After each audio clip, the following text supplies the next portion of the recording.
It's something that no one anticipated. Wow! Jordan, look at Jordan! It was the Beatles of footwear because it changed everything. In an instant, it became a playground must-have. All by itself, it transformed the essence of urban fashion. Money's gotta be the shoes. Shoes. The whole marketing of the Air Jordan line was predicated on the style and the class and the competence and capability and the performance that Michael Jordan brought to the basketball court. There's a kaboom! When they first came out, I mean, it was so hot. Everybody had to get a pair, me included. The Air Jordan's initial design, a red and black two-color scheme, was illegal by NBA standards. Yet Nike's first ads in the spring of 1985 made it sound as though the shoe had been banned for giving an unfair advantage to a luminous new star. On September 15th, Nike created a revolutionary new basketball shoe. On October 18th, the NBA threw them out of the game. Fortunately, the NBA can't stop you from wearing them.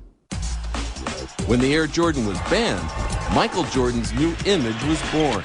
Hip, charismatic, transcendent. 450,000 pairs of Air Jordans were sold in the first month. That's when stores, were opening up at midnight because the lines were around the corner. No shoe really had that. No shoe. With success came controversy. The first Air Jordans cost $65 a pair. Later models hit the three-figure mark.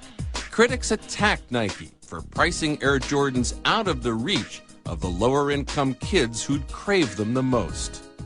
$135, $145, $185 for a pair of gym shoes, for a pair of sneakers? We've got a lot of young kids out in the south side and west sides of Chicago who really shouldn't be buying $150 sneakers because they should be spending a little bit of that money on books. Then you have problems because people do what they need to do to get the money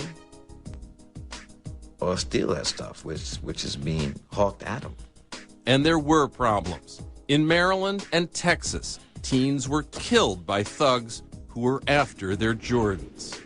The tragedies that took place between kids, killings, assaults over clothing, as well as shoes, was an indication of what we had taught as a culture. Wearing the right clothes, identifying with the right image, became their sole hook and handle on their own personal self-esteem. Air Jordans anticipated the cultural dominance of hip-hop's swaggering materialism. They became the ideal evening dress wear for the street-smart young urban man and the suburban teen or baby boomer who wanted a taste of Jordan's electrifyingly luxe style. There are certain movies and certain cars that are unique, and they kind of start trends and start things. That's an Air Jordan. It's a trend starter. As much as you want to wear those on the basketball floor, you want to wear those to school. You want to wear them to functions. I've had numerous. I have a closet full of Jordans. And I think the ones I liked the best was the patent leather. Those were crazy. I used to wear them in suits. For basketball players, they felt as if they got a pair of Air Jordans, they can go out there and play like them. And for guys or girls who didn't play basketball, they still thought if they got the Air Jordans on, they would be as important as, say, a Michael Jordan. You know how I get up for my game? Do you know? That's right. Air Jordan, Air Jordan, Air Jordan. I think what Michael and Nike were able to accomplish was to mainstream sports apparel into everyday apparel and make it a fashion statement. People get it. They get it. They feel that they are purchasing part of Michael Jordan and the greatness that surrounds him. Here's Michael at the foul line. A shot on Elo. Good! The Bulls win! People all over the world know about those shoes, and people all over the world, some of them don't know how to play basketball or even know, about the game of basketball, but they wear those shoes. They also make the shoes. Jordan sloughed off criticism from activists who who said his sneakers were being made overseas by exploited workers, earning less than a living wage. Last year, Jordan countered those claims by visiting an Asian shoe factory. I saw a commitment to try to improve an environment. It's easy to compare that to the United States, and I think that's somewhat unfair, and I think you have to compare it to what was happening within that country. Yes, the Air Jordan caught some cultural waves. The growing influence of the inner city on fashion, the pricey aesthetic of the rap movement, the graying boomers' lust for eternal youth and grace. But let's face it, they were cool. And so was the man whose name and soaring figure adorned every pair.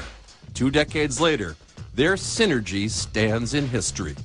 Michael's legacy and impact on his culture, from the marketing, shoe, celebrity, business side of it, is going to outlast and have more enduring impact than what he did on the court, because what he did on the court was absolutely, literally unbelievable. We just enjoy the moment and feel that we've made an impact on society as well as the sport industry and fashion, and I think that drives us.